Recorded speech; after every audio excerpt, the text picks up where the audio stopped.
কোথাও কেউ নেই। পর্ব ৮। সকাল ৯টার মতো বাজে। বাকের জলিল মিয়ার চায়ের দোকানের সামনে বিমর্ষ মুখে দাঁড়িয়েছিল। কড়া রোদ বাইরে। বাকেরের কপালে বিন্দু বিন্দু ঘাম। জলিল মিয়া ডাকলো, বাকের ভাই আসেন, চা খান। বাকের জবাব দিল না। সব কথার জবাব দেয়া ঠিক না, এতে মানুষের কাছে পাতলা হয়ে যেতে হয়। সে এগিয়ে গিয়ে পানবিড়ির দোকানটার সামনে দাঁড়ালো। বেশ কয়েকজন কাস্টমার দাঁড়িয়ে আছে সেখানে। দোকানদার সবাইকে বাদ দিয়ে হাসি মুখে জিজ্ঞেস করলো, কি দেবো বাকের ভাই? সিগারেট দে, 5-5। বাকের এমন ভাবে তাকালো যেন সে দারুণ বিরক্ত হয়েছে। তাকে ক্ষমা করে দেওয়ার ভঙ্গিতে বলল, অন্য কোনো সিগারেট খাই? দোকানদার জিভে কামড় দিয়ে একটা সিগারেট বের করলো। বাকের গম্ভীর গলায় বলল, এক প্যাকেট দে। সে একটা চকচকে 100 টাকার নোট ছুঁড়ে ফেললো।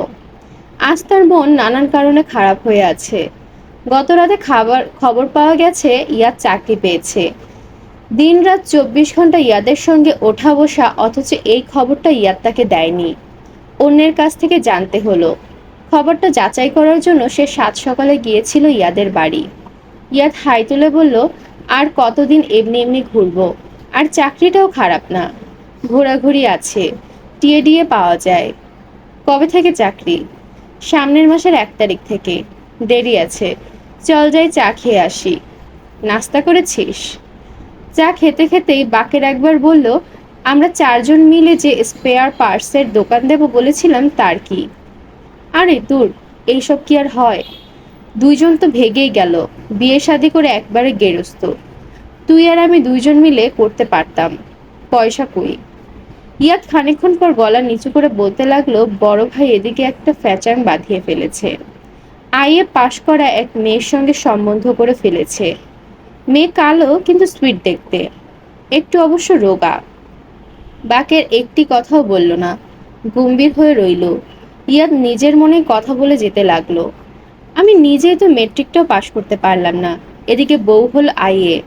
শালা কেলেঙ্কারি অবস্থা। এখন বউ যদি বিয়ে পড়তে চায় তাহলে তো আমি গেছি। বড় ঝঞ্ঝাটের মধ্যে পড়ে গেলাম। ইয়াদের মুখ দেখে মনে হলো না ঝঞ্ঝাটের জন্য সে বিরক্ত, বরং মনে হলো সে সমস্ত ব্যাপারটা উপভোগ করছে। বাকের চা শেষ না করেই উঠে এলো। এটা ঠিক যে পাড়ার সবাই তাকে খাতির করে, কিন্তু দল ভেঙে যাচ্ছে। এসব লাইনে দল ভেঙে গেলে খাতির থাকে না, দেখতে দেখতে চ্যাংড়ারা উঠে আসবে। গত সপ্তাহে তার চোখের সামনে মজনু সিগারেট টানতে টানতে রিকশায় উঠল।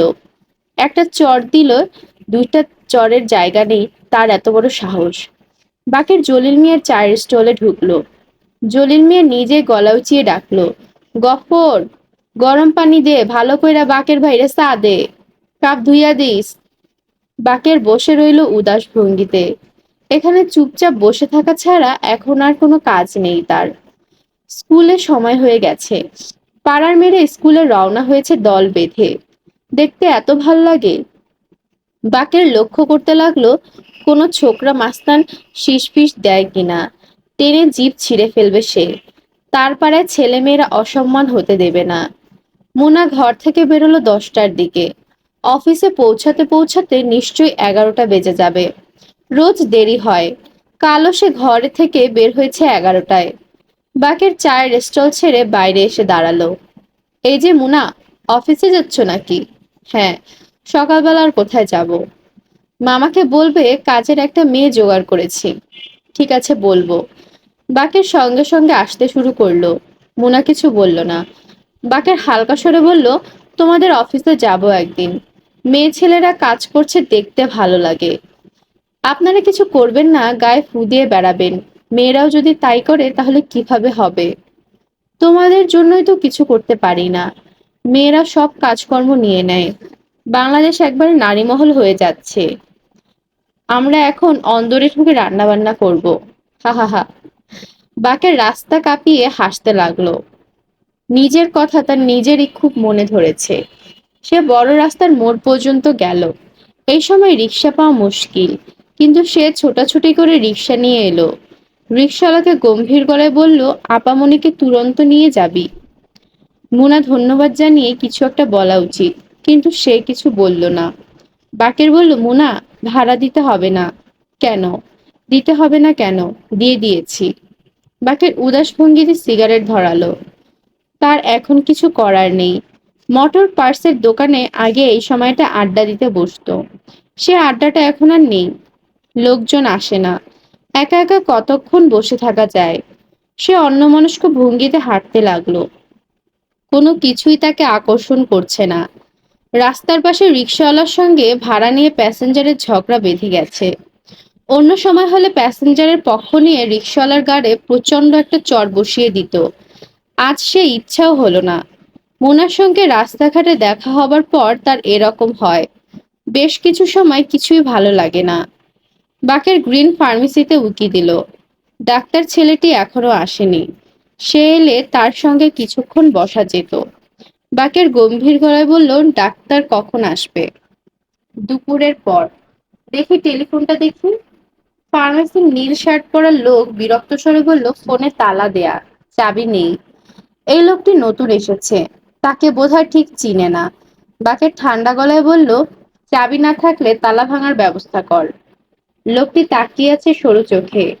বাকের থমথম গলায় বলল, ফাজলামি কথাবার্তা আমার সঙ্গে বলবে না, চর দিয়ে চাপার দাঁত ফেলে দেব।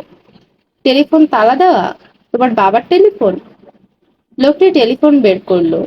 সত্যি বোধহয় চাবি নেই। সেফটি পিন দিয়ে খুঁচিয়ে খুঁচিয়ে তালা খুললো। কাকে ফোন করা যায়? মুনাকে করলে কেমন হয়? মাঝে মাঝে সে মুনার সঙ্গে কথা বলে। মুনা ভীষণ বিরক্ত হয়, তবুও করে। কিন্তু মুশকিল হচ্ছে টেলিফোনটি বড় সাহেবের ঘরে। মুনাকে ডেকে আনতে হয়। আজও তাই হলো। বড় সাহেবের ঘরে লাইনে থাকতে বলে মুনাকে আনতে হলো খবর পাঠাতে। হ্যালো, আমি বাকের। কি ব্যাপার? রিক্সা ভাড়া দেওনি তো? আমি অলরেডি দিয়ে দিয়েছিলাম। সে তো আপনি আমাকে বলেছিলেন। আবার টেলিফোন কেন? তোমার কাছ থেকে আবার সেকেন্ড টাইম ভাড়া নিল কিনা সেটা জানার জন্য। রিক্সাওয়ালা যে হারামি হয়। আর কিছু বলবেন?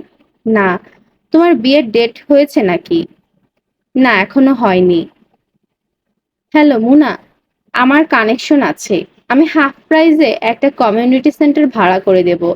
জাস্ট 10 দিন আগে আমাকে বলতে হবে। ঠিক আছে, বলবো। এখন টেলিফোন রাখি। হ্যালো শোনো, তোমাদের ওই ফ্যানটার কিছু করা গেল না। অসুবিধা নেই, যেটা আছে সেটা ইউজ করো। No problem. ঠিক আছে, এখন রাখছি, আমার কাজ আছে। মুনা টেলিফোন নামিয়ে রাখলো। বাকের অলস ভঙ্গিতে চেয়ারে হেলান দিয়ে বলল, একটা খুব ঠান্ডা দেখে পেপসি নিয়ে আসো তো। বলবে বাকের ভাই চায়। নীল শার্ট পরা লোক পেপসি আনতে গেল। বাকের রাস্তার দিকে তাকিয়ে বসে রইল। শওকত সাহেব অফিসে এলেন লাঞ্চের পর। সবাই তখনও লাঞ্চ সেরে ফেলেনি। অফিস ফাঁকা ফাঁকা। শওকত সাহেবের মনে হলো সবাই তাকে এড়িয়ে চলতে চেষ্টা করছে। ডিসপ্যাচ সেকশনের মল্লিকবাবু তাকে দেখে যেন হঠাৎ করে ফাইলপত্র নিয়ে ব্যস্ত হয়ে পড়লেন। শওকত সাহেব বললেন, ভালো আছেন মল্লিকবাবু? মল্লিকবাবু অতিরিক্ত ব্যস্ততার সঙ্গে বললেন, জি ভালো। আপনি ভালো তো? বড় সাহেব আছেন? আছেন, অফিসেই আছেন। যান না, দেখা করুন গিয়ে। শওকত সাহেব বড় সাহেবের কাছে গেলেন না।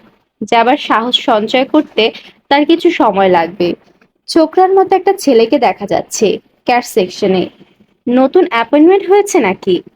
মল্লিকবাবু বললেন, চা খাবেন? জি না। ক্যাশ সেকশনের নতুন ছেলেটি আর চোখে তার দিকে তাকাচ্ছে। তার খবর শুনেছে বোধহয়। জসিম সাহেব ঢুকলেন। খুব ফর্তিবাজ লোক। রসিকতা না করে এক সেকেন্ডও থাকতে পারেন না। শওকত সাহেবকে দেখে তিনিও কেমন যেন হকচকিয়ে গেলেন। শুকনো হাসি হেসে বললেন, কি ভালো? জি ভালোই।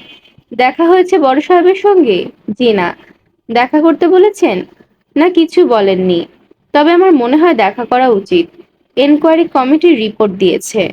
শওকত সাহেব কাপা গলায় বললেন, কি রিপোর্ট? জসিম সাহেব উত্তর না দিয়ে ড্রয়ার খুলে কি যেন ব্যস্ত হয়ে পড়লেন। বড় সাহেবের কাছে কি এখনই যাব? যান, এখনই যান।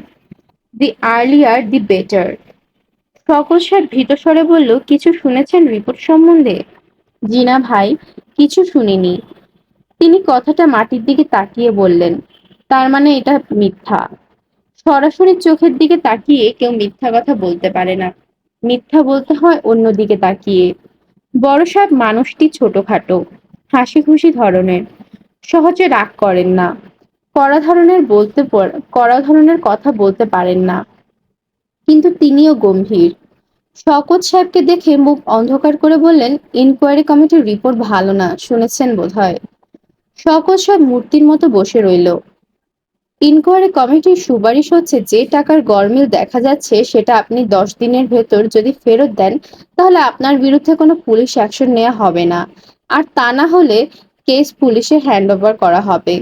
বুঝতেই পারছেন এটা কেলেঙ্কারি ব্যাপার হবে। আপনি টাকাটা ফেরত দিয়ে দিন। টাকা আমি কোথায় পাবো স্যার? বড় সাহেব সরু চোখে তাকিয়ে রইলেন।